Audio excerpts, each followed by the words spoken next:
Excellence, monsieur l'ambassadeur. Le 21 mai 2024, le ministre Léogis Ibombo, des postes de télécommunications et de l'économie numérique, a accordé son hospitalité à son Excellence Giacomo Durazo, l'ambassadeur de l'Union européenne au Congo. Les échanges entre les deux personnalités ont porté essentiellement sur le suivi des activités communes à mettre en œuvre dans le cadre du projet d'accélération de la transformation numérique PATEN, dont l'Union européenne est l'un des partenaires financiers. Et aussi sur la fête de l'Europe du 24 mai dernier, dont l'invitation a été transmise séance tenante au ministre Ibombo par l'ambassadeur Giacomo Durazo.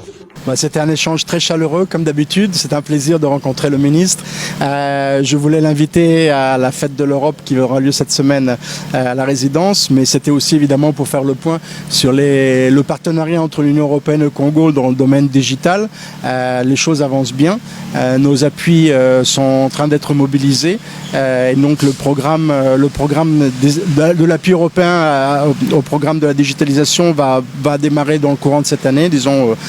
Donc tout ça se passe très bien, et on a fait aussi le point sur le fait qu'il y a d'autres sujets sur lesquels aussi on intervient dans le domaine de la digitalisation, parce que tous nos programmes, ou en tout cas une grande partie de nos programmes, tiennent compte aussi de cet aspect qui est très important, et aussi comment faciliter l'accès aux populations. Donc voilà, c'était un petit peu une réunion technique pour faire un petit peu le point de la situation. L'Union européenne appuie à travers un don de l'Union européenne et un prêt de la Banque européenne de financement, BEI, le programme de digitalisation du Congo, le programme PATN, avec donc un financement important de 26 millions d'euros. Le projet est en train de démarrer, donc voilà, c'était surtout pour faire le point sur la mise en œuvre du programme, la mobilisation de l'assistance technique qui va arriver incessamment sous peu, et le démarrage du programme. Giacomo Durazo, qui arrive dans les jours à venir au terme de sa mission de 4 ans en République du Congo, s'est dit très heureux de la collaboration qu'il a eue avec des autorités congolaises.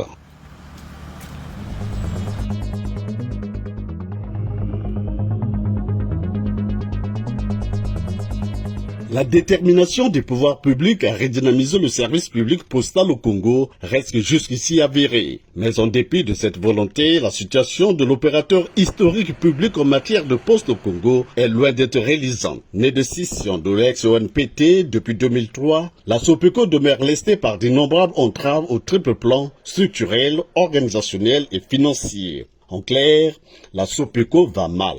Elle souffre d'autant de pathologies congénitales que d'une incapacité structurelle, voire juridique, à prendre son envol. Au regard de cette situation, des mesures thérapeutiques s'imposent. Face à la direction et aux partenaires sociaux de cette entreprise, le ministre de tutelle a dit qu'il va falloir relever le challenge, ainsi qu'il énumère un certain nombre de mesures. Nous devons donc restaurer notre poste. Et à cet effet, nous avons décidé de prendre un certain nombre de mesures idoines afin de ressusciter notre opérateur postal. Ces mesures se déclinent en 7 points. Le premier challenge à relever dans l'immédiat est le changement des statuts de notre opérateur. Passant du statut d'établissement public à caractère industriel et commercial, statut fixé conformément à l'ordonnance numéro 10/2001 du 1er juillet 2001, à celui de société anonyme. Ceci comme nous l'avons déjà fait avec Congo Télécom, qui est passé de société anonyme unipersonnelle à société anonyme avec conseil d'administration d'après le droit OHADA. Aujourd'hui, Congo Télécom nous présente quelques résultats positifs. 2. Nous nous sommes appuyés à cet effet sur le modèle de la Poste Société Anonyme Gabon. La Poste Société Anonyme Gabon, avec un président directeur général, régi par les dispositions de l'acte uniforme OHADA relatif aux droits des sociétés commerciales. Aussi, nous présenterons, à la suite de cette communication, à M. le Premier ministre, chef du gouvernement, ce nouveau type d'organisation d'entreprise. 3. Il s'agira pour nous d'atteindre les objectifs de modernisation du management, des missions et des différentes prestations financières à proposer aux clients, ainsi que son arrimage aux standards d'un monde qui se numérise de plus en plus, où les technologies de l'information et de la communication constituent désormais le principal levier de croissance et de conquête commerciale. Nous sommes partenaires dans le cadre d'un projet. C'est le projet d'accélération de la transformation numérique dans le plan de travail et budget annuel, le PTBA 2024 sera adopté le 28 mai prochain. La Poste congolaise bénéficie d'un appui conséquent dans le cadre de la modernisation de ses infrastructures, ce dans le cadre du projet IGOUV. Comme qui dirait, il faut savoir copier la bonne copie. Pour les citations. Cette réalité, ma foi lugubre, que vit la Sopeco est encore malheureusement assombrée par une dette sociale colossale. Plus de 3 milliards de francs CFA. Et on y note déjà 41 voire 42 mois de salaire impayés. Une situation qui démotive les travailleurs et à la clé des grèves à répétition, plaçant ainsi l'entreprise pratiquement à l'arrêt. Nonobstant ce tableau sombre, le ministre affiche tout de même son optimisme à vouloir relever les défis en proposant quelques esquisses de solutions. 4. La dette sociale de notre entreprise étant colossale, surtout cumulée avec celle héritée de l'ex-ONPT, l'Office national des postes et télécommunications, et l'État, n'ayant plus assez de moyens pour éponger ce passif social.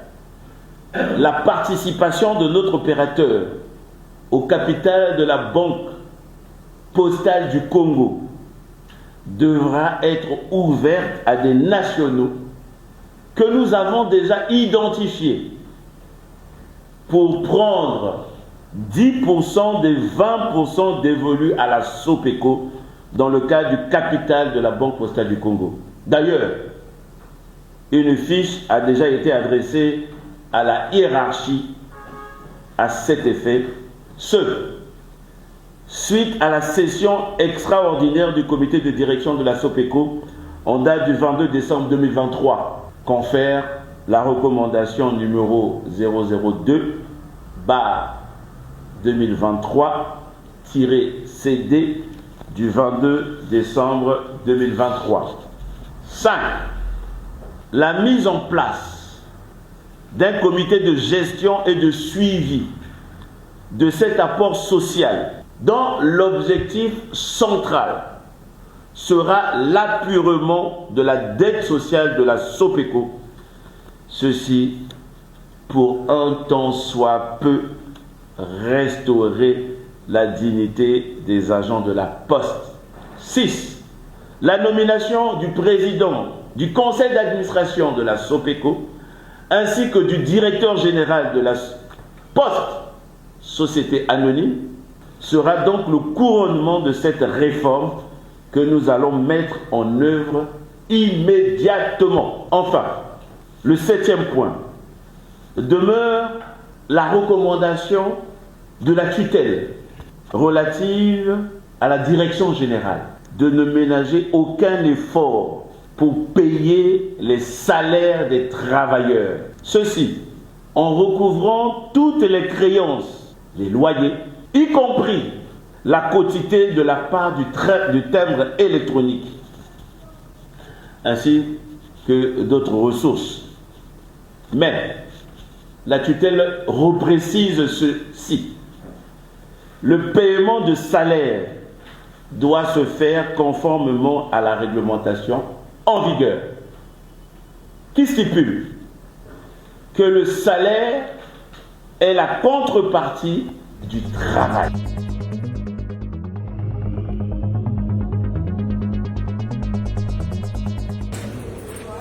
Les membres du comité de pilotage du projet d'accélération pour la transformation numérique étaient en conclave le mardi 28 mai 2024. C'était en faveur de la session ordinaire, la deuxième du genre, pour adopter le plan de travail et budget annuel du projet, lesquels documents vont être soumis à la Banque mondiale, partenaire financier du projet, pour son approbation.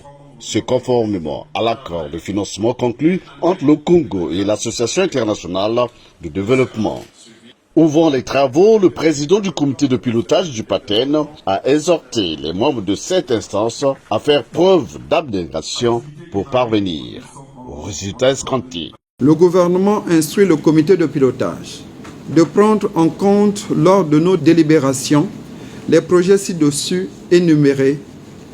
Il s'agit de la formation en compétences numériques de 1200 jeunes désireux de se spécialiser en informatique et technologies émergentes par le Centre africain en recherche en intelligence artificielle. 2. La construction d'un bâtiment faisant office d'incubateur national au sein de Caria Tech Village pour une meilleure intégration des jeunes et des startups. 3. Le déploiement d'infrastructures de télécommunications en technologie G3 et la construction d'une salle multimédia pour améliorer l'accès à Internet haut débit dans les zones rurales et urbaines afin de réduire la fracture numérique. 4. Enfin, l'établissement de points d'accès publics dédiés aux services citoyens en ligne, exploitant le réseau des services postaux de la Société des postes et d'épargne du Congo. Mesdames et messieurs, le gouvernement compte sur la mise en œuvre effective de ces projets comme une partie de la réponse pour cette année 2024 dédiée à la jeunesse. Dans le déroulé de l'activité, les membres du comité de pilotage ont suivi avec une attention particulière la présentation de la structure des dossiers examinés, une présentation faite par le coordonnateur du PATEN, Francis Sek Mangwani. C'est au terme de près de 6 heures de travaux, ponctués d'échanges et de discussions, que les membres du comité de pilotage sont parvenus à valider un plan de travail consistant et un budget annuel se chiffrant à une bagatelle d'environ 38,713 milliards de francs CFA. L'unité de coordination, en collaboration avec les bénéficiaires, a élaboré un plan de travail budgétaire annuel exercice 2024 pour un montant total de 38,713 390 308 francs CFA. En ressources, les ressources sont constituées des dotations de crédit conformément à l'accord de financement, soit un montant de 100 millions de dollars, dont le disponible au 31 décembre 2023 est estimé à 90 232 233 dollars. En emploi, les emplois constituent le financement des activités dont l'estimation pour l'année 2024 est de 38 713 390 308 francs, dont 51% des activités sont déjà contractualisées et en cours de paiement. 49% des activités sont nouvellement inscrits au PTBA 2024. 2024 étant une année consacrée à la jeunesse, le PATEN, dans son plan de travail et budget annuel, prévoit une prise en charge conséquente pour la jeunesse. Nous avons reçu instruction pour inscrire au PTBA 2024 la construction d'un bâtiment au bénéfice du CARIA, donc, qui sera institué effectivement le CARIA Startup Village. Nous allons nous atteler à faire en sorte de traduire par l'exécution du PTBA la construction de ce bâtiment au profit de nos jeunes et surtout de nos start-upers. Le projet PATEN a prévu de former 3000 jeunes. Dans ces 3000 jeunes, il y a les jeunes femmes, les jeunes hommes, les personnes vivant sous handicap, etc. Mais spécialement pour le PTBA 2024, il nous a été prescrit la formation de 1200 jeunes qui vont bénéficier notamment des formations en intelligence artificielle, mais aussi dans toutes les nouvelles technologies émergentes. Donc c'est 1200 jeunes qui vont bénéficier au cours de cette année, au cours du temps qui nous reste, parce que nous sommes à la moitié de l'année, et nous allons nous atteler à pouvoir former ces jeunes dans les technologies émergentes. Au terme de cette retrouvaille, une photo de famille a été prise pour se remémorer de ces instants.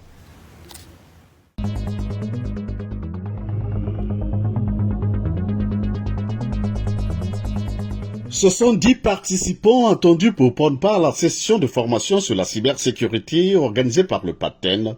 Finalement, l'on a noté plus de participants que prévu, 102 au total. Ce nombre croissant se justifie justement au regard de l'importance du thème lié à cette formation. Celle-ci a été dédiée aux professeurs et enseignants des universités publiques, de la filière informatique et aux cadres venus des administrations privées et étatiques spécialisés dans les systèmes d'information au Congo. Cette formation a été axée sur l'introduction à la cybersécurité, sécurisation et audit, réponse aux incidents majeurs cybernétiques. Une formation assurée par 5 formateurs étrangers, membres du cabinet PwC, entendu. PricewaterhouseCoopers. Nous avons dispensé ces formations à différents publics. Un premier public de professeurs et enseignants d'université, souvent de formation d'informatique. Et donc c'était pour la plupart une première dispensation de cours sur l'introduction à la cybersécurité. Et les autres formations étaient destinées à un public plus aguerri en cybersécurité, souvent spécialisé dans les systèmes d'information au Congo, en tant que responsable de sécurité des systèmes d'information, auditeur IT et ainsi de suite, au sein, comme vous l'avez dit, d'organisations publiques et privées. Et donc nous avons été très contents de dispenser ces formations, tout d'abord parce que le public était très motivé. Il a également permis un échange très fructifieux en donnant un retour d'expérience du terrain et d'expérience de leur vie de tous les jours au sein de leur organisation.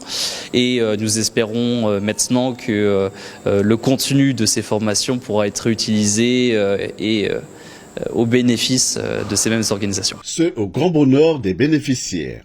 Ces derniers s'expriment heureux du fait d'avoir appris des nouvelles techniques de qualité sur comment se protéger contre diverses intrusions des hackers et surtout sur comment sécuriser sa structure. Au nom de toute l'équipe des apprenants, nous voulons vraiment remercier la Banque mondiale, mais plus précisément le PATEN, pour cette opportunité qu'ils nous ont donnée d'avoir ces formations gratuites et qui étaient de très bonne qualité. Nous avons eu la grâce de bénéficier à ces formations, je dirais quasiment à zéro coût.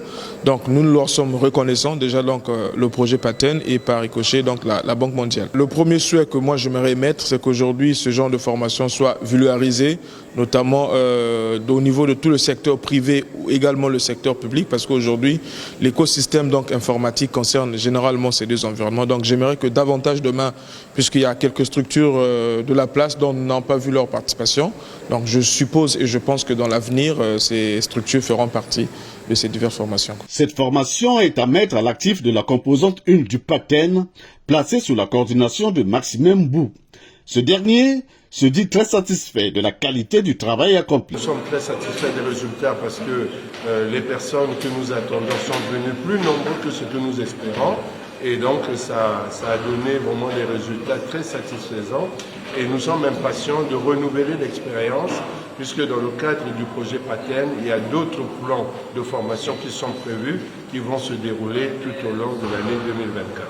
Le PATEN, rappelons-le, est un projet du gouvernement qui a pour objectif d'accélérer la transformation numérique au Congo et il est financé en grande partie par la Banque mondiale.